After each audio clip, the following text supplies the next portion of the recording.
Icyumweru cyiza, icyumweru cy'umugisha nshuti bakunzi ba Rwanda Online, aho muherereye hose mu bice bigiye bitandukanye.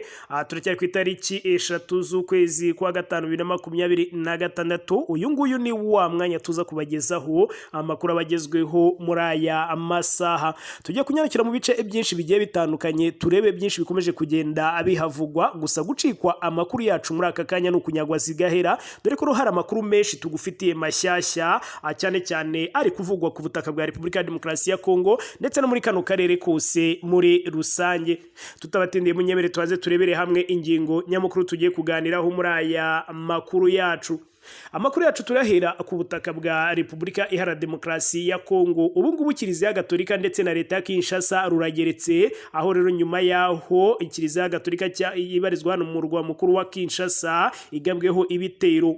Ubu ngubu Arikeskopi Gatolika wa Kinshasa muri Repubulika ya Demokarasi ya Kongo, Cardinal Frodele Ambongo, yatangaje ko imiyoborere mibi yabase iki gihugu ariyo rero iri gutuma umutekano uzamba, bikagera naho icumbi ry'abapadiri rigabwaho igitero. Hari byinshi Kiliziya Gatolika imaze gushyira ahagaragara ndetse bishobora kutaza kwihanganirwa na leta ya Kinshasa. Byose ntujye kure kugira ngo tubikuvire imuze ni muzingo. Tukiri ku butaka bwa Repubulika ya Demokarasi ya Kongo kandi abasirikare barenga 80 bafungiwe kwanga kurwana na AFC M23. Urukiko rwa gisirikare rwa Kisangani mu ntara ya Chopo muri Repubulika ya Demokarasi ya Kongo ruri kuburanisha abasirikare 84 bashinja ro kwanga kurwana na AFC M23 ndetse n'andi makosa y'akazi. Gusa rero byose intandaro nuko rero banze kurwanya M23 ku mirongo y'urugamba, bose rero akaba ari cyo cyaha nyamukuru bakomeje kugenda abashinjwa. Hari byinshi ndetse mu birego bari kushinjwa ndetse n'ibihano bashobora kuba bakatirwa, byose uraje bisobanukirwe muri aya amakuru yacu. Harimo amakuru ari guhihiswa ku rugendo rwitwa Kongolo mu misozi miremure y'Imurenge muri Kivu y'Amajyepfo. Amakuru akomeje gucicikana ku burasirazuba bwa Repubulika ya Demokarasi ya Kongo, cyane mu misozi miremire y'Imurenge mu ntara ya Kivu y'Amajyepfo, aravuga yuko witwa Jacques Kongolo, umwe rero mu bajyanama ba Perezida Félix Antoine Tshisekedi Tshilombo mu by'umutekano, ashobora kuba ategerejwe mu gace ka Bibogobogo gaherereye muri teritwari ya Fizi.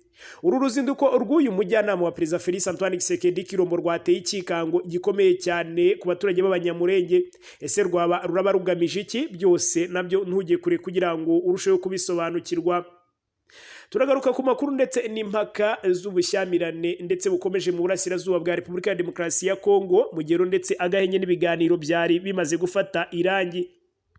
Cyane ni mu misozi miremure y'Umurenge mu ntara ya Kivu y'Amajyepfo, haravugwa igitero cya drone cyasize impaka n'ubwoba ku baturage bo mu bice bya Minembwe, by'umwihariko mu gace ka Mikenge ndetse no hakurya y'uruzi rwa Rwiko. Ese bino bitero byongeye kugabwa muri no misozi miremure y'Umurenge byaba bisigura iki? Dore ko ndetse agahenge ariko kari kimirijwe imbere, nabyo byose ntujye kure kugira ngo tubikuvire imuzi ni muzingo.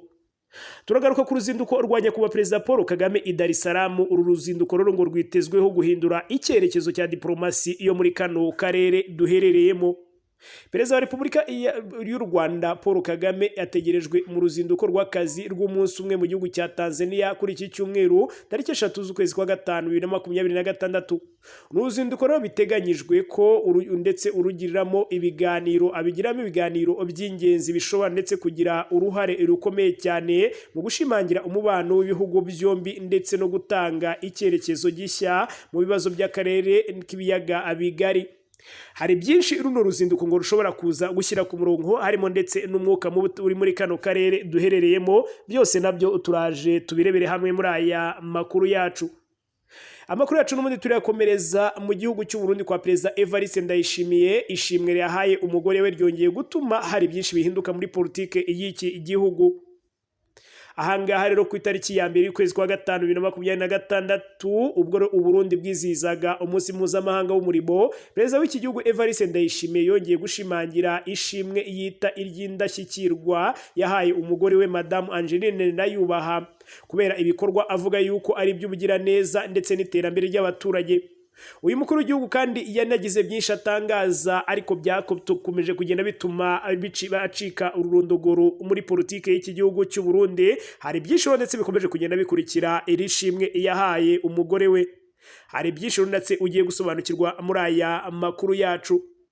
Bakunzi ba Rwanda Online, amakuru tukuzaniye yo ni menshi cyane, yaba aratukubwiye mu nyigo z'amakuru nayo tutakubwiye. Wowe icyo usabwa nta kindi no kudutiza umwanya wawe, natwe tukagerageza kuyakuvira imuzi ni muzingo. Birashoboka yuko bwaba ari ubwa mbere ugeze hano kuri Rwanda Online cyangwa usanzwe ubana natwe ariko ukaba utari wakanda subscribe. Iki nicyo gihe, uyu nguyu niwo mwanya kugira ngo tube twibanira umunsi ku wundi. Nta kindi bisaba rero, nta yindi abonema bisaba usibye kunyarukira byonyine ugakanda subscribe cyangwa se abone kubakoresha ururimi rw'igifaransa, warangiza ugakanda kuri iriya nzogera iri hariya mu nguni kugira ngo igihe icyo ari cyo cyose dushyizeho amakuru ujye uhita wibonera notification cyangwa ubutumwa bugufi bugaragaza yuko hari amakuru amaze kugera kuri Rwanda Online. Icyo gihe bigatuma uyumva akiri umwimerere atari yaba umuranzi. Nimba waramaze kuduhita mudahwema kubana natwe mu makuru n'ibiganiro tukugezaho, nyemera tugushimire kuko uri umuntu w'agaciro cyane. Imigisha y'Imana nikomeze isendere mu ruhande rwawe, komeza uhirwe mu byo ukora umunsi ku wundi, ari nako wikandira like, share ndetse na comment. Amakuru yacu munyemerere tuyahere ku mwuka mubi ukomeje kugenda ututumba hagati ya Kiliziya Gatolika ndetse na leta ya Kinshasa. Arikepiskopi wa Gatolika ndetse Arikepiskopi Gatolika wa Kinshasa muri Repubulika ya Demokarasi ya Kongo, Kardinali Frodele Ambongo yatangaje ko imiyoborere mibi yabase iki gihugu ariyo ituma umutekano uzamba bikagera naho icumi ry'abapadiri rigabwaho ibitero. Mwijoro ryo ku itariki 30 Mata rishyira ku itariki ya mbere Mata ku itariki ya mbere ndetse ku itariki ya mbere Mata 2026, abitwaje intwaro bateye icumbi ry'abapadiri muri paruwasi Gatolika ya Sainte Théophile i Kinshasa. Bangije igipangu cyaho ndetse n'inzu batwara na bimwe mu byo bahasanze. Nyuma y'iki gitero kandi cyakomerekeyemo abapadiri, Kardinali Frodele Ambongo yaje gusura abo bapadiri anagaragaza yuko abagabye iki gitero bakorana n'abaturi ndetse n'abaturiye iyi paruwasi, kandi ko abagizi ba nabi bakomeza rero ibikorwa byabo kubera leta ya Kongo idashobora kubakurikira. Kardinali Frodele Ambongo yagize ati: nubwo rero ndetse bakoze igikorwa kitubahirije ndetse kitubabaje, ndetse rero turanibaza kubera iki byageze kuri ino ntera. N'ingaruka z'uburyo sosiyete yacu iciriritse ndetse n'ingaruka z'imiyoborere mibi y'igihugu cyacu. Uyu mwepiskopi ndetse n'umwe mu banenga ubutegetsi bwa Repubulika ya Demokarasi ya Kongo adaciye ku ruhande, gusa rero ndetse abamushyigikiye ndetse barabimwangira ndetse bakagenda banamugabaho ibitero bya hato na hato. Niwe munyekongo wenyine uba i Kinshasa watinyutse kuvuga ko intambara yo mu burasirazuba bw'iki gihugu yatewe nuko hari ibyo leta itakemuye mbere yuko itangira. Aya magambo rero yakomeje kugenda yazira, dore ko hari igihe leta ya Kinshasa yashatse no kumuta muri yombi, biba ngombwa yuko Vatikani yongera kubyamaganira kure, aho rero yagiye ngo anagabwaho ibitero bya hato na hato bikaburizwamo. Ibi byose rero ngo ni leta ya Kinshasa yagiye bigiramo uruhare mu rwego rwo gushaka kumucecekesha kugira ngo areke kuvuga ibitagenda neza. Gusa bamwe bakagaragaza yuko iyi ngiyi ariyo mboni ya rubanda ndetse ari naho rubanda bagomba kuvugira, dore ko ari ugerageza nibura kuvuga uko ibintu bihagaze hano ku butaka bwa Repubulika ya Demokarasi ya Kongo, mu gihe abandi baba bari gucinya inkuru babica hejuru. Amakuru yacu munyemerere tuyakomereze n'ubundi ku basirikare barenga 80 bafungiwe kwanga kurwanya AFC M23. Urukiko rwa gisirikare rwa Kisangani mu ntara ya Chopo muri Repubulika ya Demokarasi ya Kongo ruri kuburanisha abasirikare 84 bashinjwa no kwanga kurwanya M23 ndetse n'andi makosa agiye atandukanye bakoze mu kazi. Ubushinjacyaha bw'igisirikare cya Repubulika ya Demokarasi ya Kongo buvuga yuko bano basirikare bari baroherejwe mu mujyi wa Pinga muri teritwari ya Warikare mu ntara ya Kivu y'Amajyaruguru muri Gashyantare 2026, boherejwe ku rugamba barabyanga. Bwabwiye urukiko ko bano basirikare basobanuye ko badashobora kujya kurwana batarahabwa agahimbaza musyi kabo, batangira ndetse kurasa mu mujyi wa Pinga mu buryo bwo kwigaragambya. Ati kandi ngo bikaba binyuranyije n'amategeko agenga igisirikare cya FARDC. Umuyobozi wa zone ya gatatu y'igisirikare cya Repubulika ya Demokarasi ya Kongo ikorera muri Warikare niwe rero ndetse watanze ikirego. Yasabye ko bano basirikare bahanwa by'intangarugero kugira ngo batazagira abandi bitwara nkabo. ubwo urubanza rwabo rwatangiraga tariki 29 Mata 2026 ubushinjacyaha bwavuze yuko ndetse rubakurikiranyweho icyaha cyo kwigomeka ndetse no kwangiza intwaro zifashishwa ku rugamba. Umwe mu banyamategeko bunganira abano basirikare yavuze yuko ibi birego nta shingiro bifite, aburira ndetse igisirikare ko uru rubanza rushobora gutuma gicikamo ibice. Urukiko niruhamya aba basirikare ibyaha bakurikiranyweho ruzabakatira igihano cy'urupfu nk'uko byagenze ku bandi bari bafite dosiye nk'ingiyi mu bihe byashize. Amakuru yacu munyemerere tuyakomereze kubikomeje kugenda bihuhiswa hano mu misozi miremire y'Imurenge. Ni uwitwa Kongolo bagaragaza yuko ngo yamaze kuhoherezwa. Amakuru akomeje gucicikana mu burasirazuba bwa Repubulika ya Demokarasi ya Kongo, cyane cyane mu misozi miremire y'Imurenge mu ntara ya Kivu y'Amajyepfo, aravuga yuko uwitwa Jacques Kongolo, umwe rero mu bajyanama ba Perezida Félix Antoine Tshisekedi Tshilombo mu by'umutekano, ashobora kuba ategerejwe mu gace ka Bibogobogo gaherereye muri teritwari ya Fizi. Ibi bikaba bivugwa mu gihe rero Kongolo akomeje kugaragara mu mujyi wa Uvira, aho amakuru amwe namwe avuga yuko ari mu bikorwa byo gushishikariza abaturage rero gushyigikira leta ya Kinshasa ndetse no kwamagana ihuriro rya FCM23. Leta ya Kongo kandi ikaba ifata nk'umwe rero ndetse nk'umwe urwanya ubutegetsi bwawo. Uyu mugabo kandi ngo yaba ari mu bikorwa byo gukangurira abaturage by'umwihariko abo mu bice bituwe n'abanyamurenge gushyigikira inzego za leta ndetse no kwitandukanya n'indi mitwe yitwaje intwaro irimo MRDP twirwaneho. Agace ka Bibogobogo kavugwaho kuba rero ndetse ari kamwe mu duce dutuwe cyane n'abanyamurenge, bakaba rero bagenzura ihuriro ndetse kagenzurwa n'ihuriro ry'ingabo za FARDC, ingabo za leta ya Kongo. Harimo ingabo z'u Burundi, imitwe y'abazarero ndetse n'ingabo za FDLR. Iyo miterere y'umutekano iratuma kandi kano gace kaba ingenzi cyane mu mikino ya politike n'igisirikare, ndetse ikaba ikomeje kugaragara muri kano karere. Aya makuru kandi aje yiyongera ku yandi amazi iminsi avugwa, agaragaza yuko hari n'undi muntu bivugwa yuko ukomoka mu banyamurenge uherutse kuva i Kinshasa akerekeza i Nairobi muri Kenya mu bikorwa byiswe ibyo gukangurira abanyamurenge baba mu mahanga ndetse no mu gihugu imbere gushyigikira leta ya Kongo. Uwo muntu kandi ngo yatanze ubutumwa bushimangira yuko ihuriro rya AFC23 ndetse na twirwaneho nta cyerekezo bifite. Anashishikariza rero ndetse kudashyigikira ibikorwa byo gutanga imisanzu igamije gufasha abaturage bo muri ako gace k'Imurenge bari mu kaga. Hari n'amakuru kandi avuga yuko bamwe mu bemera kumva ubu butumwa bahabwa amafaranga nk'uburyo bwo kubashishikariza gushyigikira iyo gahunda. Nubwo rero umubare ndetse wayahawe ingabo n'ayahawe yatanzwe n'ingano yayo bitari byamenyekana, gusa ngo biragaragara yuko ari amafaranga menshi ari kugenda apfumbatishwa aba baturage. Nubwo aya makuru kandi akomeje gukwirakwira, haracyakenewe kuyagenzura neza ndetse no kuyahinyuza cyangwa ndetse kuyemeza hashingiwe rero ku bimenyetso bifatika, kuko akarere kose k'uburasirazuba bwa Kongo kakaba gakomeje kuba indiri y'amakuru menshi aturuka ku mpande zitandukanye, imwe na rimwe ndetse tuzanye cyangwa ugasanga bitajyanye n'ukuri. Ku rundi ruhande kandi rw'umutekano muri rusange, ibikorwa bya gisirikare ndetse n'inyungu za politike bikomeje guhurirana muri Kivu y'Amajyepfo, aho ingabo za leta zikomeje ibitero mu mihana ituwe n'abanyamurenge, bikanatuma rero bakomeza guhura n'ingaruka z'ibyo bitero, nubwo rero abanyamurenge bagifite utuzi mu nzego za leta batabibona.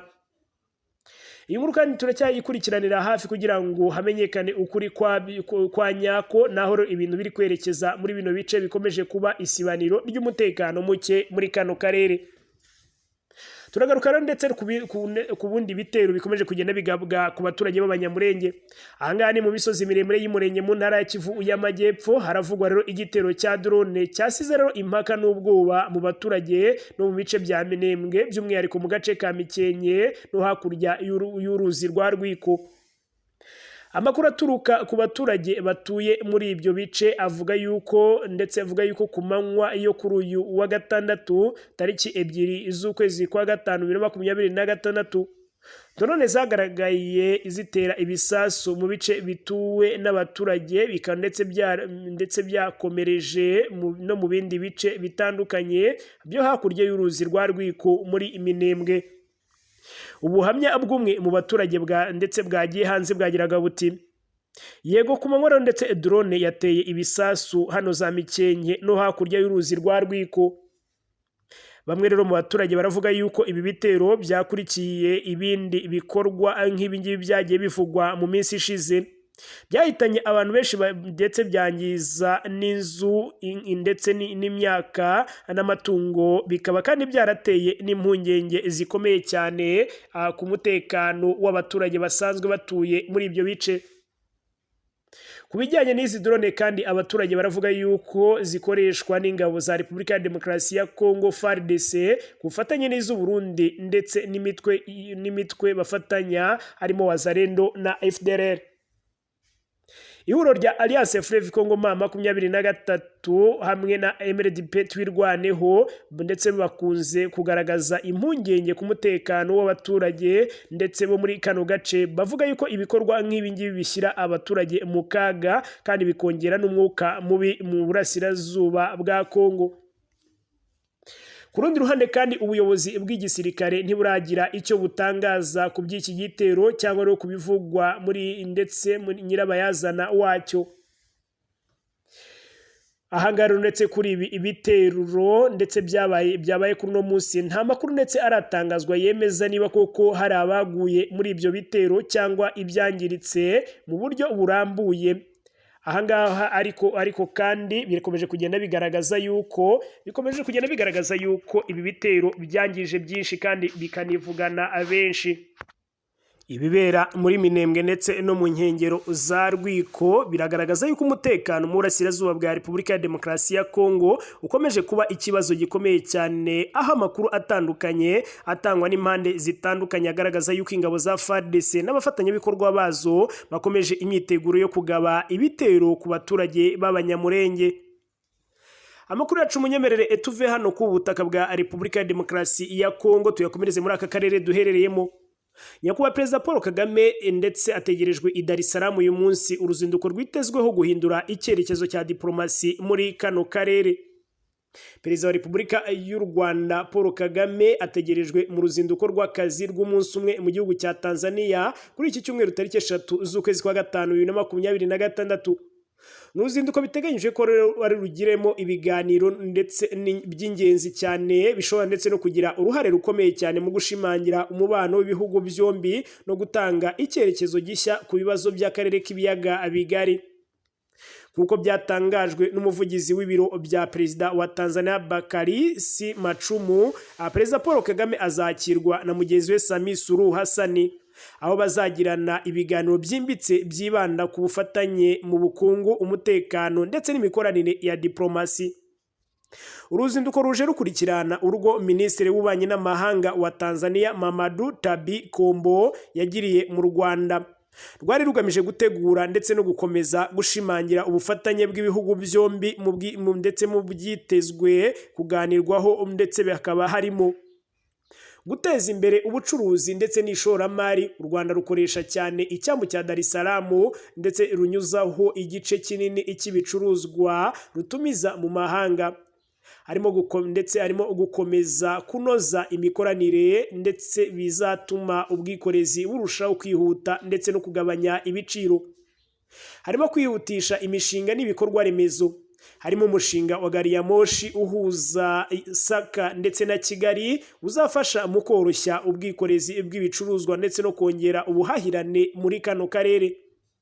Ibihugu byombi kandi bikaba bikomeje gukorana mu guteza imbere inganda ndetse n'udushya mu ikoranabuhanga hagamijwe kuzamura ubukungu.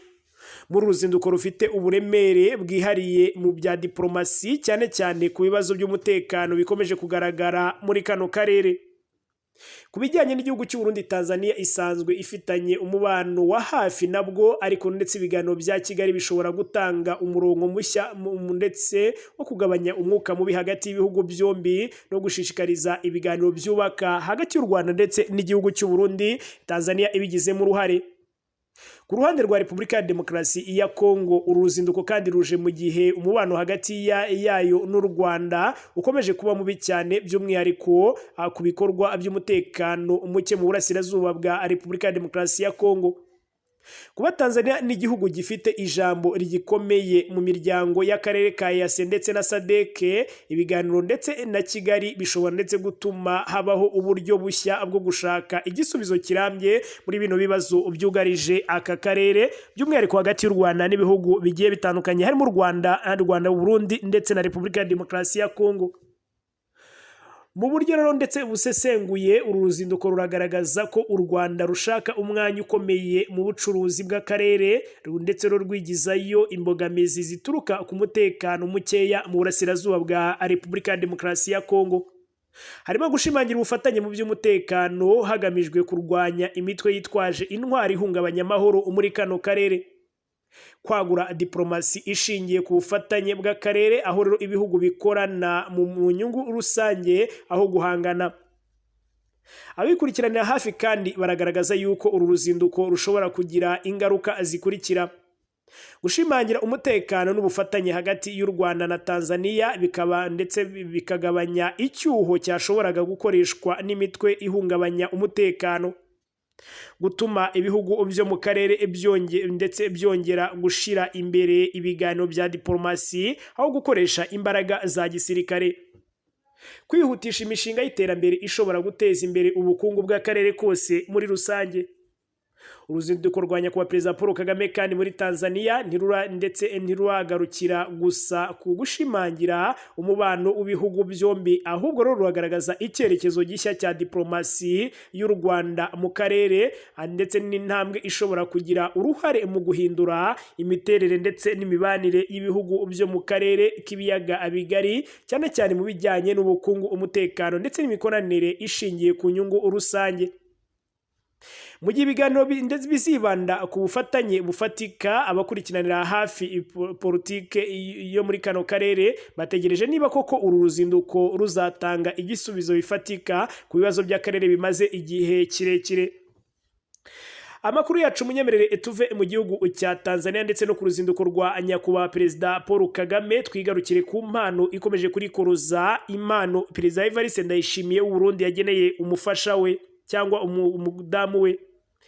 Ishimwe rya Perezida Evariste Ndayishimiye ku mugore we ndetse rikomeje kugaragaza isura nshya ya politike mu gihugu cy'u Burundi. Tariki ya mbere z'ukwezi kwa gatanu 2026, ubwo rero u Burundi bwizihizaga umunsi mpuzamahanga umurimo, Perezida w'iki gihugu Evariste Ndayishimiye yongeye gushimangira ishimwe ndetse yita iry'indashyikirwa yahaye umugore we Madame Angeline Ndayubaha kubera ibikorwa avuga yuko ari iby'ubugira neza n'iterambere by'abaturage. Uyu mukuru w'igihugu kandi yibukije ko Madame Ndayubaha yarahawe ishimwe n'umuryango w'abibumbye muri 2023 kubera uruhare rwe mu bikorwa byo gufasha abaturage cyane cyane mu rwego rw'imibereho myiza. Yagaragaje ko abarundi bakwiye rero kumenya no gushima ibikorwa bye, avuga yuko atari amahanga gusa akwiye kubyemera. Mu ijambo rye Perezida Evariste Ndayishimiye yagize ati: none amahanga arinde abyemera, abarundi nibo batazabyemera kandi aribo babikorewe. Ababizi rero ndetse n'ababyeyi bari bafite indwara, imiryango yari yarabuze umwana ngo iseke nk'abandi, abana biga mu mashuri meza barabizi. Yagaragaje kandi ko binyuze muri foundation mugira neza Madame Ndayubaha afasha cyane abagore bibumbiye mu matsinda, aho rero buri tsinda rihabwa inkunga y'amafaranga agera kuri miliyoni 15 z'amafaranga y'u Burundi, agamije guteza imbere imishinga mito y'abagore. buri shyirahamwe kandi rihabwa miliyoni 15 z'amarundi ndetse iyo ahakura ntimuhambaze.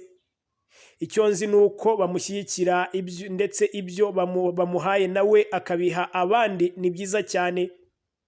Ibi si ubwa mbere kandi Perezida Evariste Ndayishimiye agaragaje gushimagira cyangwa gushimagiza ibikorwa by'umugore we.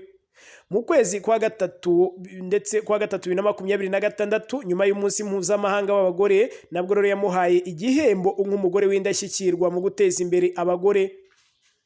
Nanone kandi muri 2023 Madamu Ndayubaha yahawe ishimwe mpuzamahanga ry'umuryango w'abibumbye, igikorwa cyakomeje gukoreshwa ndetse nk'ishingiro ry'ibindi bihembo ndetse n'ishimwe byagiye bimugaragarizwa imbere mu gihugu. Hari kandi n'abandi bakomeza kugenda bagaragaza yuko bitari bikwiriye kuko ibyo akora ari inshingano ze mu rwego rwo gufasha umugabo we Evariste Ndayishimiye kubaka igihugu cy'u Burundi cyangwa kugerageza guhosha ibyo Perezida Evariste Ndayishimiye yagiye yangiza. Ati nta mpamvu rero hari abandi bagore bagiye bakora ibyinshi by'indashyikirwa bakagombye guhabwa ibyo bihembo aho kugira ngo Perezida Evariste Ndayishimiye agihereze urugo rwe. Benshi rero ntabwo babyumva kimwe, bati ibingibi byari bikwiriye, abandi bati ibingibi ni kwa kwikina kwa Perezida Evariste Ndayishimiye. Hari kandi n'igihe havuzwe ko itsinda ryashyizweho ngo risuzume uburyo bwo kumuha ibihembo ndetse rero ryigeze gutekereza kumuha igihembo gitoya cyane nk'ikimenyetso cy'ishimwe, ariko bikaza kurangira hafashwe umwanzuro wo kumuha imodoka y'ubutabazi ndetse ariyo ambulance izajya ifasha mu bikorwa byo gutwara abarwayi. Ibi bikaba bivuze iki rero kuri politike y'u Burundi? Kwagura isura ya politike ndetse y'ubumuntu n'iterambere. Iki kandi kikaba ari igikorwa gishimangira uburyo ubuyobozi bw'u Burundi bushaka rero kugaragaza isura y'igihugu gishyira imbere imibereho myiza y'abaturage, by'umwihariko binyuze mu mishinga y'ubugiraneza n'iterambere ry'abagore. Impaka ku isano hagati y'imiyoborere ndetse n'umuryango w'umukuru w'igihugu. Nubwo ibi bikorwa kandi bigaragara nk'ibishimangira ubugiraneza, ibi bihembo kandi ndetse bikaba bikomeje gutangwa n'umugore w'umukuru w'igihugu, bishobora ndetse no guteza impaka ku rwego rwa politike, cyane cyane ku bijyanye n'ihuriro hagati y'inzego za leta n'ibikorwa by'umuryango wa Perezida.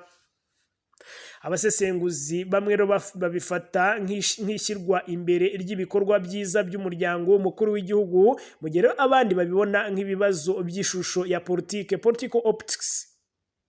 Bikaba rero ngo gishobora no guteza impaka ku mucyo ndetse no kutabogama mu gutanga ibihembo bya leta.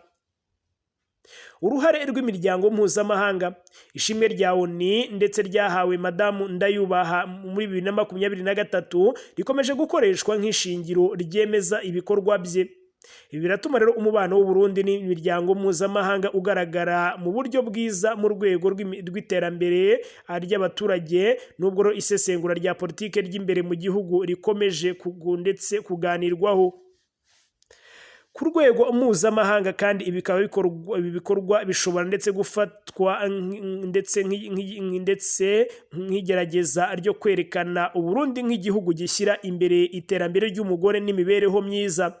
Ariko nanone kandi uburyo ibi bihembo ndetse bihabwa benshi, umuntu rero ndetse umwe mu muryango w'umukuru w'igihugu bakaba ari ubihabwa kenshi, nabyo bishobora guteza ibibazo by'icyizere ku bijyanye n'uburinganire no gutanga ibihembo mu mucyo. Gushimirwa rero kenshi kwa Madamu Angeline Ndayubaha ndetse no kugaragaza imbaraga zishirwa mu bikorwa by'ubugiraneza n'iterambere ry'abagore mu Burundi. Nyamara kandi biranagaragaza impaka za politike zijyanye n'imiterere n'ibihembo, ishusho ndetse y'imiyoborere ndetse n'uko igihugu kigaragara imbere y'amahanga. Ibi bikomeje kuba rero ingingo ikomeye cyane iganirwaho mu isesengura rya politike ry'u Burundi ndetse n'umubano warwo n'imiryango mpuzamahanga. Bakunzi ibarwa Online munyemerere dusubikire ahangaha. Aya niyo makuru twari dufite yarakomeje kugenda yumvikana muri aya masaha. Turaza kongera kugaruka mu masaha ari imbere tuje kubagezaho andi makuru arabagezweho. Gusa birashoboka yuko bwaba ari ubwa mbere wari ugeze hano kuri Rwanda Online cyangwa usanzwe ubana natwe ariko ukaba utari wakanda subscribe. Iki nicyo gihe uyu nguyu ni wo mwanya kugira ngo tujye twibanira umunsi ku wundi. Nta kindi bisaba rero, nta yindi abonema bisaba usibye kunyarukira byonyine ugakanda subscribe cyangwa sabone kubakoresha ururimi rw'igifaransa, warangiza ugakanda kuri iriya nzogera iri hariya mu nguni kugira ngo igihe icyo ari cyo cyose dushyizeho amakuru ujye uhita wibonera notification cyangwa ubutumwa bugufi bugaragaza yuko hari amakuru amaze kugera kuri Rwanda Online. Icyo gihe bigatuma uyumva akiri umwimerere atari yaba umuranzi. Nimba waramaze kuduhita mudahwema kubana natwe mu makuru n'ibiganiro tukugezaho, nyemera tugushimire kuko uri umuntu w'agaciro cyane. Imigisha y'Imana nikomeze isendere mu ruhande rwawe. Komeza uhirwe mu byo ukora umunsi ku wundi, anakomeza kugenda wibanira natwe udutera ingabo mu bitugu, ukanda like ku makuru n'ibiganiro biba byakunyuze, share ukabisangiza inshuti n'abavandimwe ndetse na comment.